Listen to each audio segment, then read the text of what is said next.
a मतलब क्या, 0 पे कितनी वैल्यू ले रहा है k, इसका मतलब f ऑफ 0 रखेंगे, यहां लगाएंगे लिमिट, कितनी लिमिट है भाई साहब,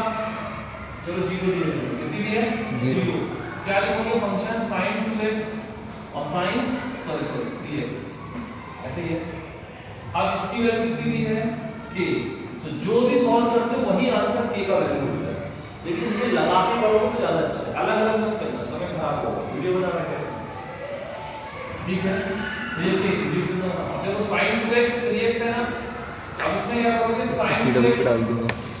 यहां से 3 कॉमन लो, यहां से 1/3 कॉमन यही वायर लेंगे, टेक्निक x का कॉमन इंटरव्यू चाहिए। के बाद आएगा पीडब्ल्यू अब से। जब आपको यहाँ 2x है, यहाँ पे 2x लाना है ना अपॉन में, तो 2/2 और 2 का डिवीजन, मल्टीप्लिकेशन है डिवीजन, तो ये कितना हो जाएगा 2/3, ये तो डायरेक्ट बन हो रहा,